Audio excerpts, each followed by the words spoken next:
안녕하세요. 저는 올해 40대가 된 남자입니다. 지금까지 인생을 살면서 저에게 아주 큰 일들이 많이 생겼는데요. 이 일들을 저만 알고 있기에는 아쉬워서 여러분들께 한번 소개해 보려고 해요.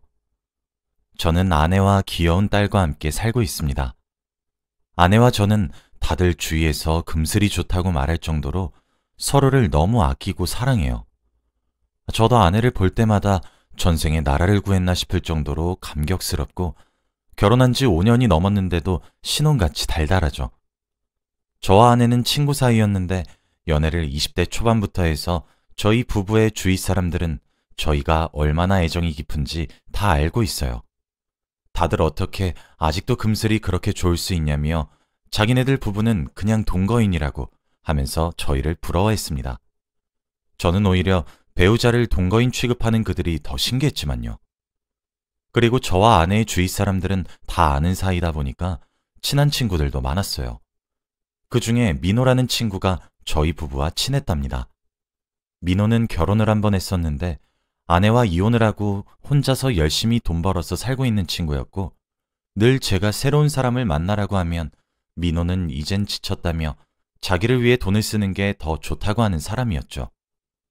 저도 그 말에 동의를 하지 않는 건 아니지만 그래도 항상 민호한테 귀가 닳도록 결혼은 좋은 거라고 말을 해도 민호는 듣지도 않더라고요. 그렇게 그날도 민호와 같이 만나서 밥도 먹고 이야기도 하면서 재밌게 놀고 있었는데 거리에 있는 사주집을 지나가다가 갑자기 민호가 야, 여기 들어가 보자 하는 겁니다. 저는 사주나 타로 같은 건 절대 안 믿어서 왜? 나 이런 거 돈 아까워 라고 했지만 민호는 아니 나만 보게 나 미래운 좀 보자 라고 하더라고요. 저는 내키지 않았지만 그래도 재미삼아서 민호와 같이 사주집에 들어갔습니다. 그런데 사주집에 앉아있던 할머니는 들어가자마자 저와 눈이 마주쳤고 그러면서 이러는 거 있죠? 초면에 사람 면전에 대고 쯧쯧거리면 누가 좋아하나요? 솔직히 기분은 나빴지만 할머니라서 꾹 참았습니다. 그런데 그 할머니는 자리에 앉자마자 저에게 너는 앞으로 큰일이 많이 생길겨. 주위 사람한테 마음 함부로 주지 말고. 딱한 것. 이라고 하는 겁니다. 저는 사주를 전혀 믿지 않았고 그 할머니가 장사꾼으로밖에 보이지 않았기에 저를 갑자기 딱한 사람 취급하는 것이 기분이 나쁘더군요. 네 와이프도 믿지 마. 그거 속에 뭘 품고 있어. 할머니는 저에 대해서 악담을 하시는 것으로도 모자라 제 아내까지 말을 하면서 저와 아내의 사이를 갈라놓으려고 하시더라고요. 아내와 제가 금슬이 얼마나 좋은데 그런 말을 하시는지 기분이 너무 나빴습니다. 할머니, 그게 무슨 소리세요? 제 아내와 제가 금슬이 얼마나 좋은데 사기를 치실 거면 뭘 좀 알고 치세요. 라고 하며 화내고 나가려는데 할머니가 저에게 숫자 1을 기억하고 곧 주위에 아픈 사람 생기니까 조심혀. 라고 하는 겁니다. 저는 그 말을 다 무시하고 민호를 데리고 사주집을 나왔어요. 민호는 야, 저 할머니 뭐냐? 돈도 안 들였는데 저렇게 말하시고. 야, 저게 다 진짜라고 생각하냐? 그냥 지어낸 말이야. 자기 용한 척 하는 거라고. 우리 와이프랑 내가 얼마나 사이가 좋은데 그런 악담을 해? 민호야. 오늘 기분도 꿀꿀하니까 술이나 한잔 하자. 기분 더럽네, 이씨. 야, 그치? 저 할머니 장난이 심하시네. 라고 하며 저와 친구는 오늘 들은 말들을 다 한 귀로 듣고 한 귀로 흘리자고 했어요. 그런데 그런 말을 들으니까 왠지 모르게 계속 떠오르는 거 있죠? 숫자 1랑 주위에 아픈 사람이 생긴다는 말을 들으니까 이에 집착하게 되고 주위 사람들을 하나씩 다 떠올려 보게 되더군요. 술을 먹고 거하게 취한 뒤 잊자고 했고 그날 친구와 많이 마셨습니다. 그리고 집에 돌아와서 아내에게 오늘 들었던 이야기들을 다 하니까 웃으면서 무슨 그런 얘기를 듣고 와. 그래도 돈 안 내서 다행이다. 라고 하더군요. 모두가 그 할머니 사기꾼이라고 했고 저도 그 말에 동감했습니다. 그리고 얼마 뒤 충격적인 일이 생겼는데 그날 그 할머니의 말이 진짜일 수도 있겠다는 생각을 하게 되었어요. 아내는 밖에 볼 일이 있어서 잠깐 나갔고 집에는 저희 아이와 저 둘이서 있었는데 택배가 오더라고요. 그래서 아무런 의심 없이 택배 상자를 열었는데 안에는 여자 옷이 있는 겁니다. 그리고 이거 입고 와 라고 쓰여져 있는 편지도 있었죠. 저는 보자마자 너무 놀라서 택배 상자를 떨어뜨렸고 아무런 행동도 할 수 없었어요. 이건 누가 봐도 아내가 불륜을 저지르고 있다는 신호였고 당장 어떻게 해야 할지 너무 막막한 겁니다. 아내에게 화를 내면서 따질까도 생각해봤지만 저는 아무런 증거도 없었고 아내가 핑계만 댈 것 같아서 우선 증거를 모으기로 했어요. 그래서 택배 상자를 다시 포장했는데 제가 뜯은 흔적은 사라지지 않더라고요. 그리고 몇 시간 뒤 아내가 집으로 왔고 저는 아내가 택배 상자를 보고 무슨 반응을 보일지 궁금해서 유심히 지켜봤습니다. 그런데 아내는 택배를 보자마자 제가 뜯어놓은 흔적이 있으니까 저한테 여보, 내 택배 먼저 뜯지 말라고 했잖아 라고 화를 내더라고요. 저는 나 안 뜯었는데? 그거 택배 아저씨가 택배가 너무 함부로 다뤄서 그런 거야. 무슨 택배인데 그렇게 화를 내? 라고 물었어요. 아내는 말없이 택배를 뜯더니 놀라했고 제 눈치를 보더라고요. 택배 안에 있던 물건을 봤으면 제가 이렇게 태어날 수가 없다는 것을 아내도 알았는지 택배를 열지 않았다는 사실을 믿더라고요. 그러고는 택배 상자를 들고 방에서 나갔습니다. 저는 아내의 모습을 보고 정말로 불륜을 확신했고 그때 그 할머니의 말이 머릿속으로 스쳐 지나가더라고요. 아내를 믿지 말라는 말과 속에 무엇을 품고 있다는 말이 다 이 일을 예언하시고 말하신 거겠죠. 저는 도저히 어떻게 해야 할지 모르겠어서 민호에게 전화를 걸어서 만나자고 했어요. 그때까지 저는 이혼을 해야 할지 고민도 되어서 한번 경험이 있는 민호를 불러 조언을 듣고 어떻게 해야 할지 물어보려고 했거든요. 민호를 만나고 모든 일들을 다 말했습니다. 민호야, 나 어쩌냐 진짜? 난 우리 부부가 금슬 좋고 사이 좋은 줄 알았는데 어떻게 내 와이프가 나한테 이럴 수 있냐? 어떻게 딴 놈이랑... 정말 그 할머니 말이 맞나 봐. 와이프 믿지 말라고 한 거. 야, 아니야. 우연일걸? 너무 섣부르게 판단하지 마. 그리고 그 친구가 보낸 걸 수도 있잖아. 아니야. 누가 봐도 남자가 보낸 거야. 나 이혼하고 싶은데 어떻게 해야 하니? 민호는 자신의 경험을 예로 들어서 우선 증거를 모으라고 했어요. 당장 증거를 모아서 변호사를 찾아가 이혼 소송을 진행하라고 했죠. 마음 같아선 그렇게 하고 싶었지만 저희에겐 아이도 있었고 무엇보다 제가 아내를 너무 좋아했습니다. 그렇게 불륜인 것을 알고도 아직까지 좋아하는 저를 보니까 스스로 화가 나더군요. 우선 그날은 민호가 저를 위로해 주었고 저는 민호에게 신세한탄을 했어요. 민호 같은 친구가 없었다면 큰일 날 뻔했습니다. 그리고 저는 그날부터 아내의 사생활에 간섭을 하며 불륜 증거를 모으기 시작했어요. 아내 차 블랙박스랑 휴대폰까지 싹 다 보았는데 전혀 증거가 안 나오더라고요. 그런데 증거는 바로 통화 기록이었습니다. 아내는 최근 2달 동안 한 사람에게만 자주 전화를 했었는데 그 사람은 바로 제 친구 민호였어요. 둘은 원래 친한 사이라서 자주 안부 전화도 하는데 거의 매일 전화하진 않거든요. 그런데 아내와 민호를 하루에 2번 이상 전화를 꼭 했습니다.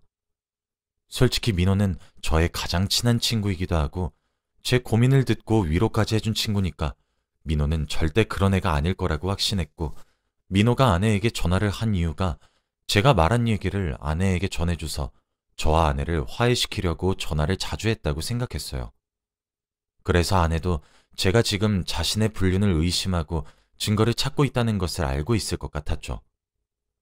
저는 그날 아내가 퇴근하고 집에 와서 진지하게 그때 온 여자 옷이 들어있던 택배에 대해서 물어봤습니다. 제 상식선으로는 도저히 여자가 보내줬다고 생각할 수 없었고 아내가 어떤 핑계를 댈지 궁금했거든요. 여보, 사실 나 그때 그 옷 택배 봤어. 누가 준 거야?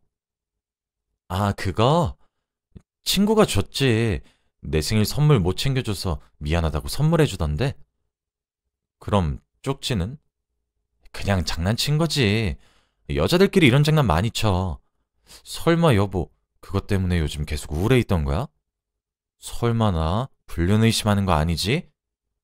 아내는 오히려 당당하게 불륜이라는 단어를 꺼내며 아니라고 주장했고 저도 확실한 증거가 없었기에 화를 내지 않았습니다. 마음속으로는 이미 아내의 불륜을 확신했지만 아이에게는 너무나 좋은 엄마였기에 참고 살려고 했죠. 그리고 얼마 후 아내의 진정한 불륜 상대가 민호라는 확실한 증거를 찾아버렸습니다.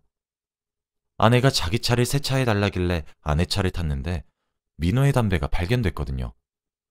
민호는 전자담배를 피워서 누가 봐도 민호 거인 것이 티가 나는데 그게 아내의 차에 있었습니다. 그리고 민호가 비싼 전자담배 잃어버렸다고 저한테 한탄을 한 적도 있었거든요. 그걸 보고 그 두 사람에게 화가 많이 났고 어떻게 제 앞에서 얼굴 하나 안 변하고 태연하게 행동할 수 있었을까요? 그리고 아내는 차에 누가 봐도 전자담배가 떨어져 있는데 마치 제가 보라고 거기 놓은 것 마냥 아주 대놓고 있었습니다. 저는 그 자리에서 민호에게 전화를 걸었고 야, 나 네 전자담배 찾았다 라고 한 뒤 민호 집 앞으로 아내 차를 끌고 갔어요. 민호는 아내 차를 탄 저를 보고 놀랐고 제가 둘 사이를 아는 것을 눈치챘는지 아무 말도 하지 못하더라고요. 민호를 조수석에 태우고 사람이 없는 곳으로 차를 끌고 가는 동안 저희 둘은 아무 말도 하지 않았어요. 차를 갓길에 세우고 민호에게 전자담배를 건네주었고 민호야, 네 전자담배 우리 와이프 차에 있더라? 설명 좀 해봐 라고 말을 했죠. 미안하다. 민호의 눈에는 눈물이 맺혀 있었고 저에게 미안하다는 말뿐이었어요. 자기도 어쩔 수 없었다고 합니다. 내가 너한테 솔직하게 말하려고 했는데 네가 너무 힘들어하니까 말할 수 없었어. 그리고 네 아내가 너한테 어떤 존재인지 내가 다 아는데 정말 미안하다. 앞으로는 절대 네 눈에 안 띌게. 미안해. 민호는 저에게 사과를 하고 차에서 내렸고 저는 차 안에서 펑펑 울었네요. 가장 친한 친구와 아내의 불륜이라뇨. 처음에는 꿈을 꾸는 줄 알았습니다. 그날 집으로 돌아가서 아내에게 모든 사실을 다 밝혔더니 아내도 할 말이 없는지 이혼을 하자고 하더라고요. 대신 위자료 많이 주겠다고 양육권도 가지라고 하면서요. 그리고 저와 아내의 인연은 끝이 났습니다. 주위 사람들은 금슬이 좋던 저와 아내의 이혼 소식을 듣고는 무슨 일이냐고 연락이 많이 왔고 거기다 대고 다른 남자와 불륜을 저질렀다고 말하기에는 너무 민망했어요. 그렇게 몇 달이 흘렀고 어느 정도 아내 없는 생활에 적응을 하고 있을 시기였습니다. 아이는 한창 엄마의 손길이 필요할 때인데 엄마가 없으니까 너무 외로워하더군요. 그래도 엄마의 빈자리를 채워주기 위해서 아이에게 헌신을 다했습니다. 일을 마치고 와서 힘들어 죽을 것 같아도 아이와 몇 시간 동안 놀아주었고 잠에 들 때까지 옆에 있어준 뒤 저는 밀린 집안일을 해야 했죠. 그리고 아침이 되면 유치원에 보내주고 출근을 했습니다. 아무래도 혼자서 벌다 보니 아이 하나 키우는 것이 많이 벅차기도 했고 아이가 말을 안 듣거나 너무 힘들 때는 혼자 화장실에 들어가서 아이가 자는 동안 많이 울기도 했어요. 그래도 지금은 많이 적응돼서 울지는 않습니다. 그런데 어느 날 갑자기 누군가에게 전화가 왔어요. 바로 제 친구였던 민호입니다. 아내와 이혼하고 단 한 번도 연락해 본 적 없는 민호가 몇 달 만에 이렇게 전화가 오니까 이상하더라고요. 둘이서 행복하게 잘 살고 있다고 안부 전화하는 건가 싶어서 처음 전화는 받지 않았어요. 그런데 계속해서 전화가 울리길래 어쩔 수 없이 받았습니다. 그런데 전화기 너머로 들리는 민호의 목소리는 굉장히 안 좋아 보였어요. 흐느껴 울면서 저에게 내가 죄책감이 생겨서 안 되겠다요 라고 했죠. 이제야 친구 아내와 불륜을 저지른 것에 대해서 죄책감을 느낀 건가 싶어서 퉁명스럽게 왜? 라고 했는데 민호가 하는 말은 정말 충격적이었습니다. 민호는 저에게 나 네 와이프랑 바람난 거 아니야. 다 네 와이프가 시킨 거라고 임마 라고 했거든요. 도대체 그게 무슨 소린가 했더니 알고 보니 민호는 아내의 부탁을 받고 연기를 한 거였습니다. 네 와이프 지금 병원이야. 갑상선 암이라고. 알고 보니 아내는 갑상선암 투병 중이라서 저와 이혼을 했던 것이었습니다. 그런데 제가 알고 있는 갑상선암은 쉽게 치료할 수 있다고 생각했는데 그게 아니었죠. 아내는 운이 나빠서 종양 크기도 크고 위치도 좋지 않은 악성이었다고 해요. 그래서 의사 선생님도 갸우뚱거리시면서 수술해도 재발할 수 있다고 했지만 그래도 고집해서 아내는 수술을 했는데 결국 재발을 하고 말았고 결국 지금은 죽음을 기다리고 있다고 하더라고요. 저는 너무 아내가 죽을 수도 있다는 소리에 당장 민호에게 들은 병원으로 갔고 아내가 있는 병동은 바로 호스피스 병동이었습니다. 제가 알고 있는 이 병동은 생을 마감할 때를 기다리고 있는 환자들이 지내는 곳이라 일반 병동이랑 띄어져 있다고 들었는데 정말 그렇게 생겼더라고요. 저는 설마 하는 마음으로 병실 문을 열었는데 거기에는 얼굴이 헬쑥해져서 누가 봐도 아픈 사람처럼 생긴 아내가 침대에 누워 있었어요. 저는 아픈 아내를 보자마자 눈물이 왈칵 쏟아졌고 아내도 그런 저를 보고 많이 놀란 눈치더라고요. 그러면서 저에게 당신이 어떻게? 라고 했고 저는 그런 아내를 와락 안아버렸어요. 너 바보야? 왜 나한테 말을 안 해? 미안해. 내가 다 잘못했어. 아내와 대화를 하면서 알게 된 건 아내는 저를 너무 사랑해서 자기가 죽고 떠나도 자기를 잊고 행복하게 살았으면 좋겠다는 마음으로 민호와 그런 자작극을 펼친 거였다고 합니다. 택배도 전자담배도 다 계획한 거였고요. 그리고 2달 동안 전화를 자주 한 것도 아내가 민호를 설득하기 위해서 그랬다고 합니다. 사주 할머니가 말한 숫자 2가 바로 이거였나 봐요. 그리고 주위에 아픈 사람이 생긴다는 것도 바로 아내였고요. 내가 그렇게 모질게 하고 떠났으면 잘 살 것이지. 왜 나를 다시 찾아와. 내가 악역이어야 나를 금방 잊지. 민호도 참. 그때 민호가 병실 문을 스르륵 하고 열었고 저희 둘을 보고 웃더라고요. 민호는 이제서야 자신의 속마음을 이야기했습니다. 민호와 제가 사주를 보러 갔을 때 그때가 저희 아내가 민호에게 부탁을 하고 있었을 때래요. 민호는 저에게 그런 상처를 줄 수 없다고 거절했지만 아내는 죽을 사람 소원 한 번만 들어달라고 사정사정을 했다고 합니다. 그리고 민호는 결국 2달 동안 고민을 했다고 하네요. 그런데 사주 할머니가 숫자 2를 조심하라고 했을 때도 뜨끔했고 아내가 속에 뭘 품고 있다는 말과 주위에 아픈 사람이 생긴다는 말을 들었을 때 너무 놀라서 소름이 돋았다고 합니다. 그때는 티를 안 냈지만 며칠 뒤 혼자서 거기를 다시 찾아가서 사주를 봤다고 하더군요. 그리고 지금 아내는 임종을 바라보고 있어요. 저는 아내 옆에서 간호를 열심히 하고 있고 아내의 마지막 순간까지 함께 하려고 합니다. 아내는 아직도 자신의 계획이 제대로 마무리 못 지었다고 자기가 죽어도 다른 여자 만나서 행복하게 살라고 하지만 저는 절대 그럴 생각이 없어요. 아내의 마지막까지 제가 있을 수 있어서 정말 다행입니다. 민호가 진실을 저에게 말해주지 않았다면 아직까지 민호와 아내를 원망하고 있었겠죠. 아내는 자기가 나쁜 사람으로 남겨져야 제가 아내를 쉽게 잊는다곤 하지만 아내는 저에게 처음이자 마지막 여자라 아무리 저에게 나쁜 짓을 해도 절대 잊을 수 없을 거예요. 부디 아내가 좋은 곳으로 갔으면 좋겠습니다. 제 사연은 여기까지이고 들어주셔서 감사합니다.